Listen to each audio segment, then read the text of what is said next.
Hello and welcome to another episode of This Is What Democracy Looks Like, a podcast about policies that could deepen democracy.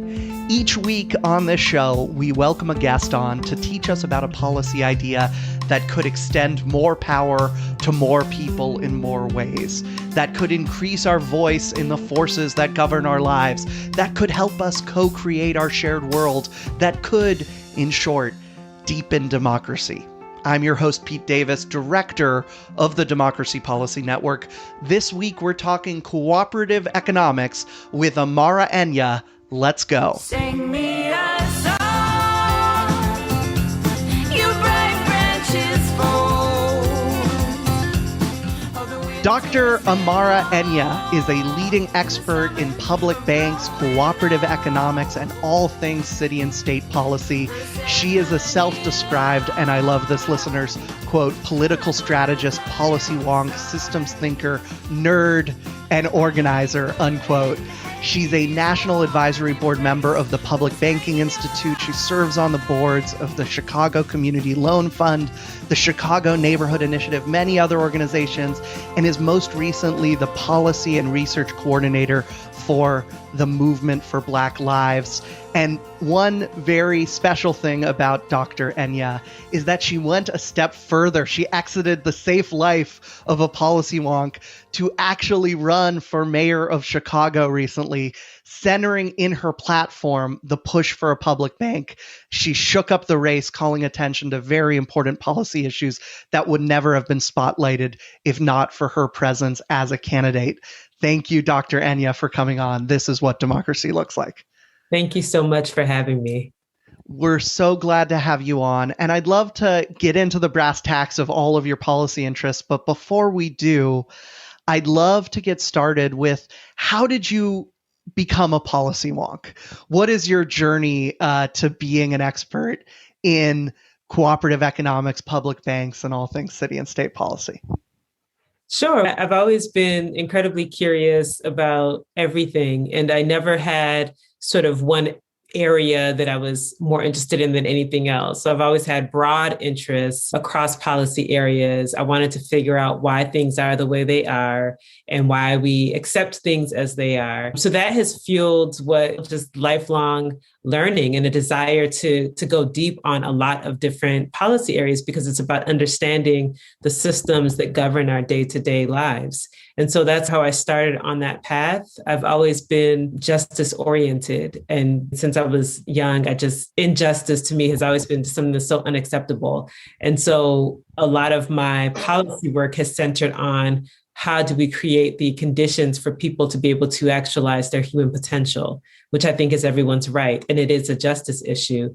And so I deal with issues of economic justice, environmental justice, education equity, just the things that are about how people live and their ability to actualize their fullest potential.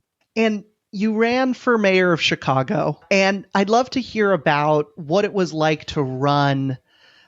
First off, what it was like to run generally and what you learned from that process, but also what was it like to run on such a policy forward campaign?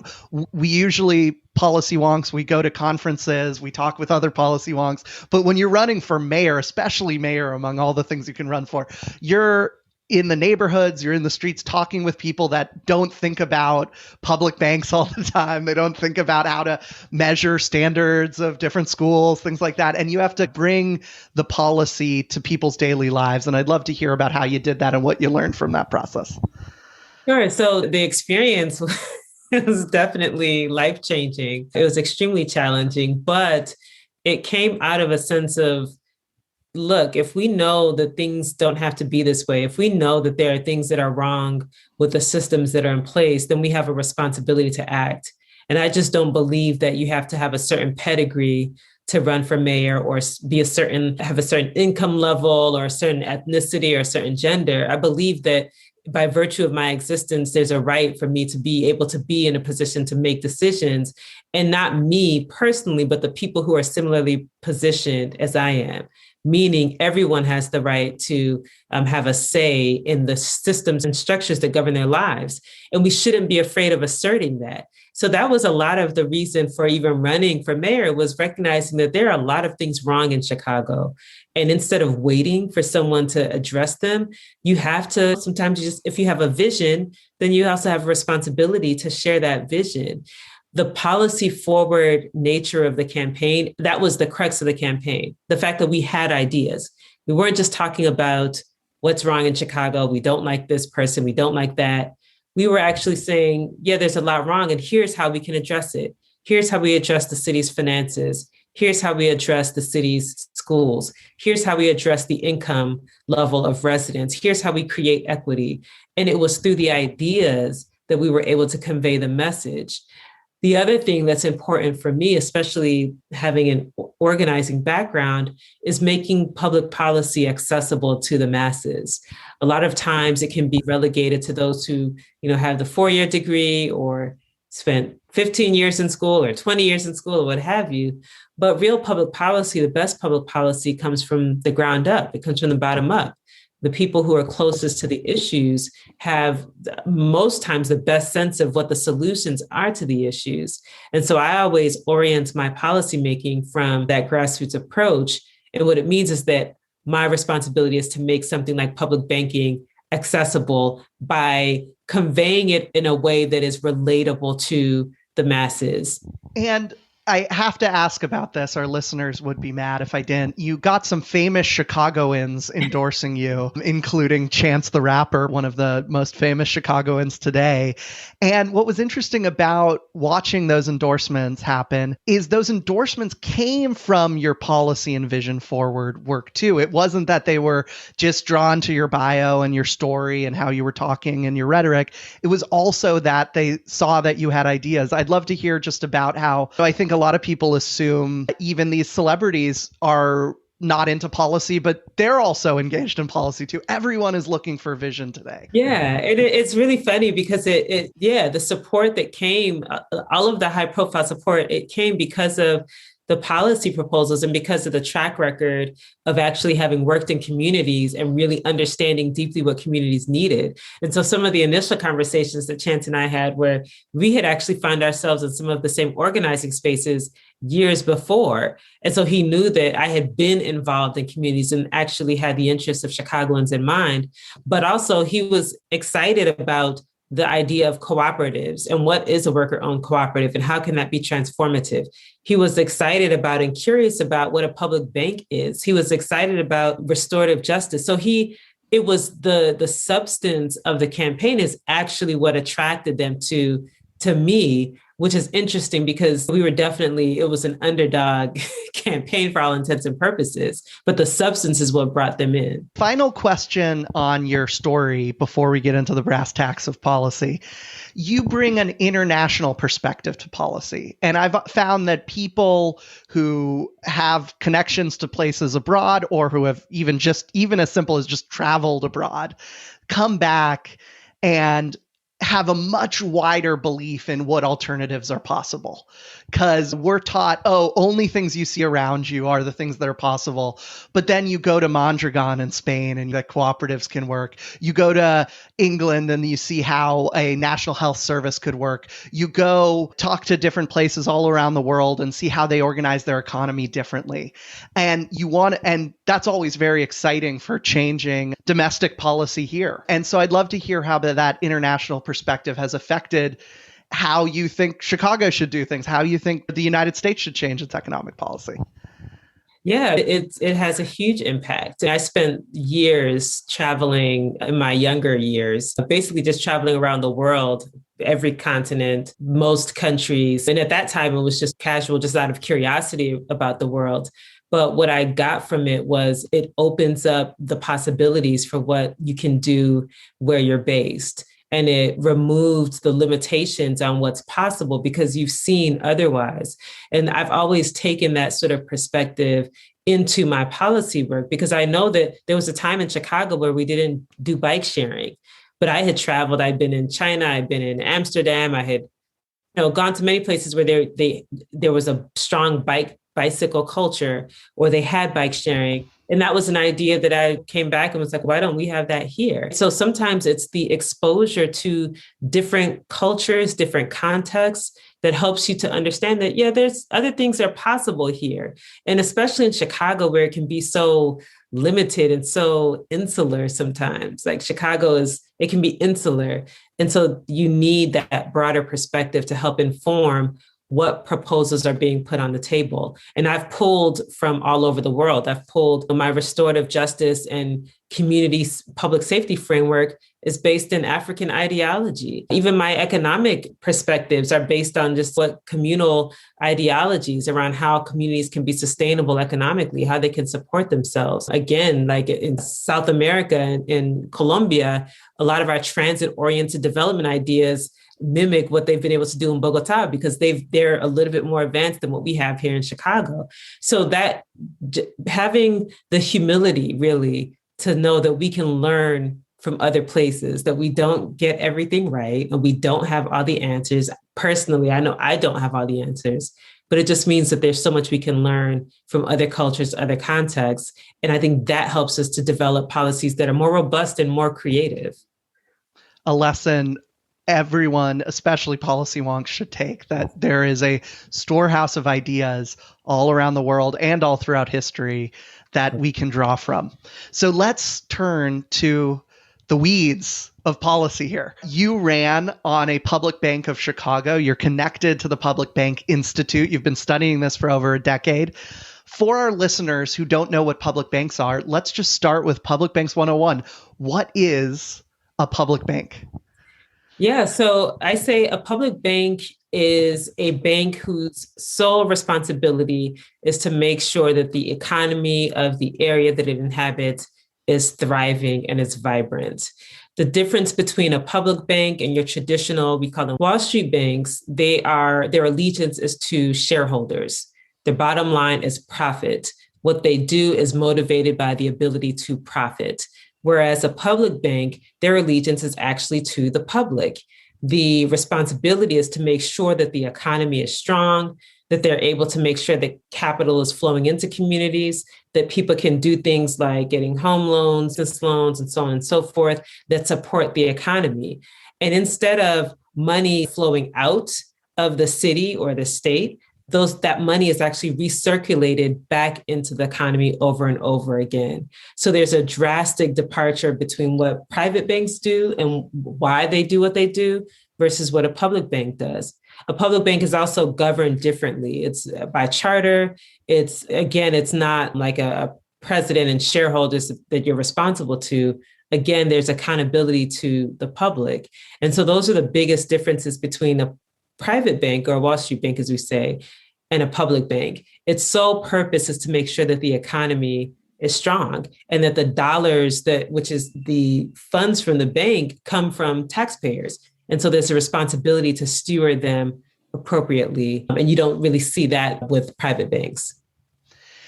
And one thing I've read about this is that public banks actually hold public dollars. And this was a surprise when I first learned about it, but it makes sense. It's like a state or a city's money has to go somewhere. And currently most cities and states put their money into private banks. And then the private banks profit off of our public money. And so a public bank can actually be funded by just transferring a state's money or a city's money's treasuries from a private bank to a public bank. Could you talk a little bit about that? Yes. That's exactly what it is. So every city, if we just focused on cities, for example, they have what are called depositories. So a depository is a bank where the city stores the money, is revenue from taxes, fees, fines that the city collects. They'll put it in a bank, and that's where we call it, it's called the depository. In order to capitalize a public bank, there's always this question of where would you get the money? You can actually shift the money that we currently hold in those depositories, those private banks, and actually shift that to a public bank. A public bank is different from a private bank in that you don't, as an individual, go in and open up a bank account, for example. So I'm not going to go to a public bank and have my own account. They take the aggregate of the revenues from the city in this case and it's placed in that bank. And that there are some pretty big implications to that. Again, one of the biggest is that there's no profit motive for a public bank. They actually they want to support the economy. Whereas private banks, there are things like fees that you have to pay. When infrastructure projects are financed by a private bank, the interest rates are astronomical. In some instances, 40 to 50%. In a public bank, you don't have those high interest rates. You don't have those penalties and fees because, again, the motive is not to maximize profit for shareholders. The motive is to make sure that the economy is strong. Another huge difference is that with private banks, what we've seen is that when there are significant disruptions, so we've had a pandemic and we've had the resulting economic fallout, a public bank actually lends, it has counter-cyclical lending, meaning when we go into that economic downturn, the bank lends more. They infuse capital into the economy. The opposite happens with private banks. They tend to constrict their lending. They tend to make it more difficult to obtain capital. And so those are just a few key differences between the two. So let me bring that home for our listeners. If you're a restaurant in trouble, say during a pandemic crisis, and the economy's in trouble, or a community group, not just a restaurant, you need a bridge loan to get past the crisis. You go to a Wall Street bank right now, and they're saying, oh, we're being much tighter than usual because of the recession, the exact time when you need it. Whereas a public bank would say, we're going to help you out because there is a recession and the whole state's going to, or city's going to stand behind you as we're going to do that. Precisely. Could you tell us a bit about the state of the public bank movement? A lot of things have been happening in the last few years, including your push in Chicago. But could you tell us a bit about what is the state of the push for public banks?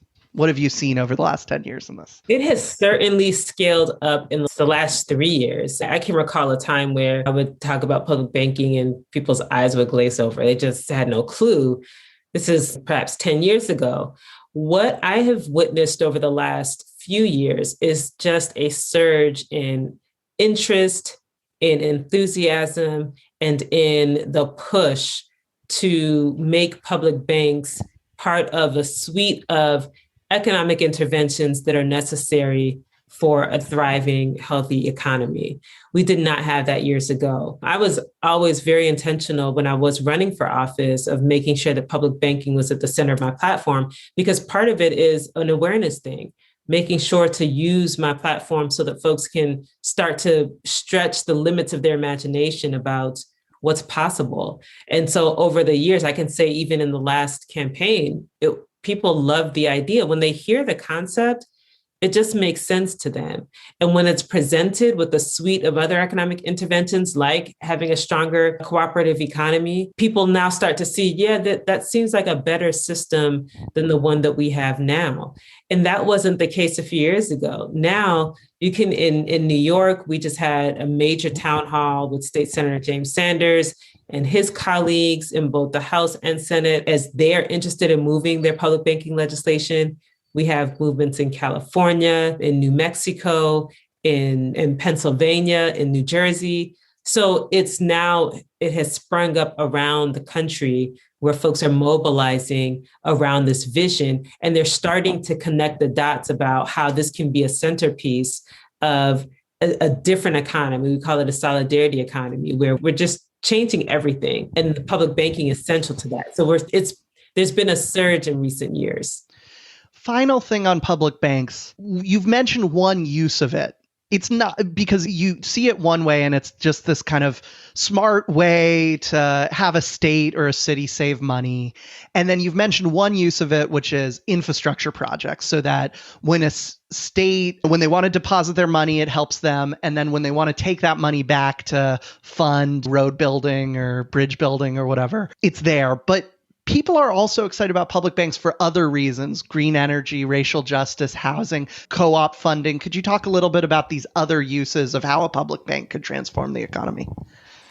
Sure. So one of the big things that has really plagued private banks, and in fact, this week, there's going to be a hearing in Chicago where the city council is demanding from the private banks, what are you doing with the money? You're our depository. And yet we find that redlining is just as bad now as it was 50 years ago, where you have one bank in Chicago that's lent more money in one community one neighborhood than all of Chicago's Black neighborhoods combined. This is the current reality of our private financial institutions. And so now you're seeing folks saying, okay, that's just not acceptable.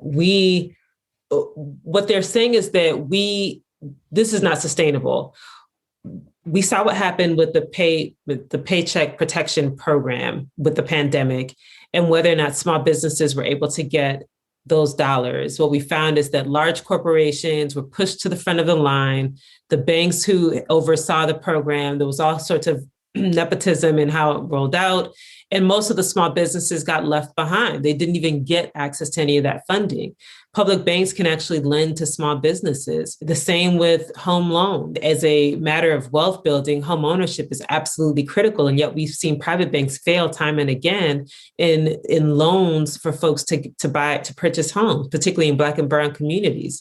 A public bank can actually address that issue. So there is a racial justice component. How do we address the longstanding discrimination and redlining that has happened in the finance sector? Also, when you think about the legalization of marijuana, right now, banking is not really an option for those who are entering that space.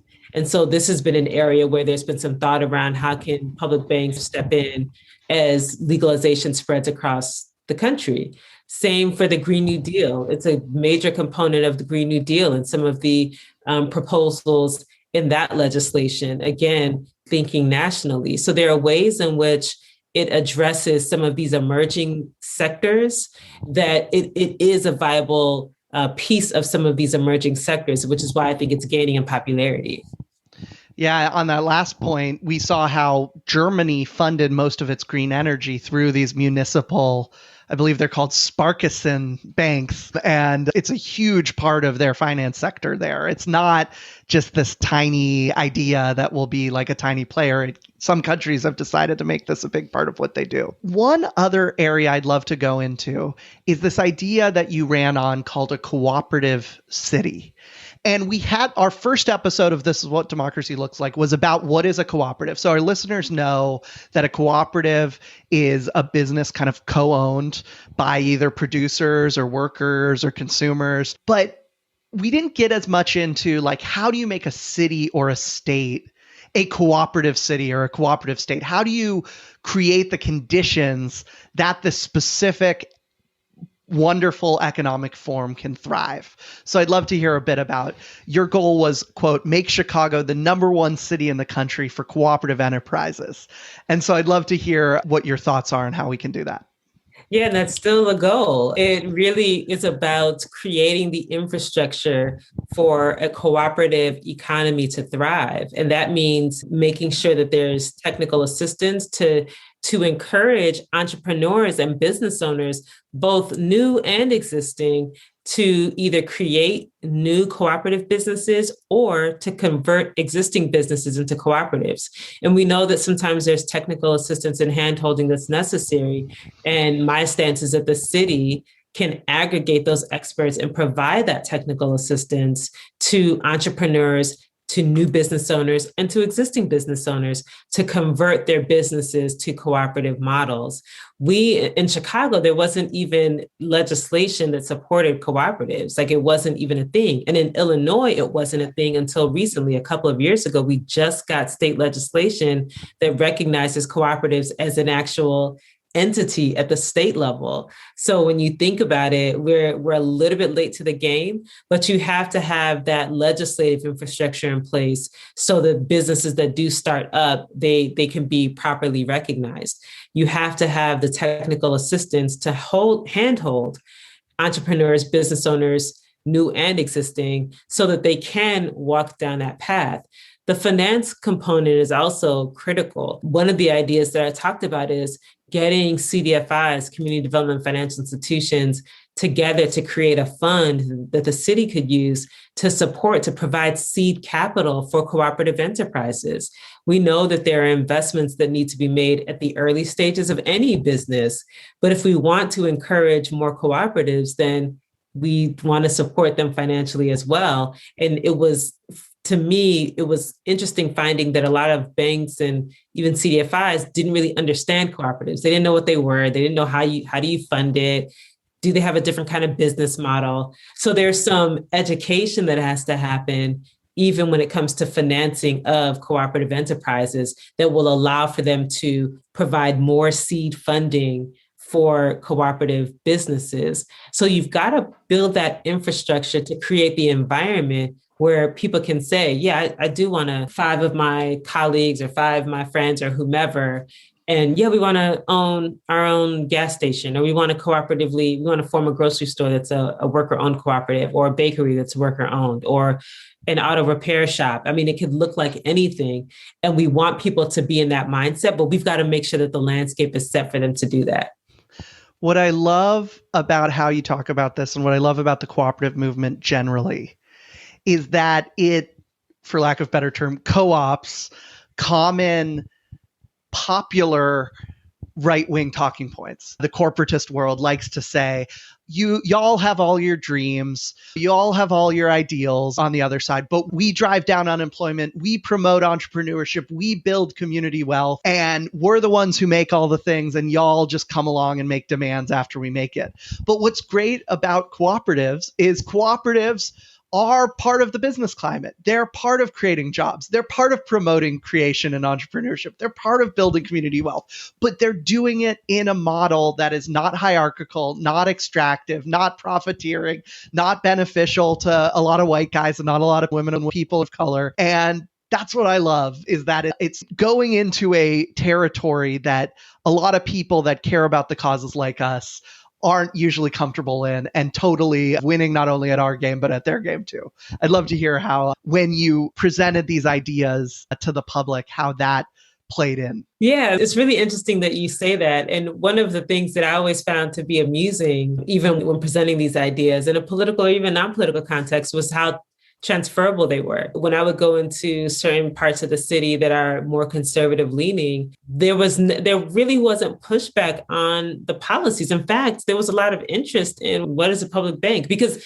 their issue is, we want to address corruption, or we don't want to see waste in government. And you're demonstrating how this does address corruption. This isn't some shady character in a back room managing a bank. It's chartered, it's governance structure, and so on and so forth. Or with cooperatives, we talk about the need for stronger communities, but collective ownership is a way that people are vested in their own communities. It's how you generate wealth that can address issues of poverty. They actually translate, at least as I was engaging, they translated across the political spectrum. And I think that's what makes these ideas powerful, that they're not just based on how we feel about issues. They address specific material issues in communities and create a framework where people can thrive.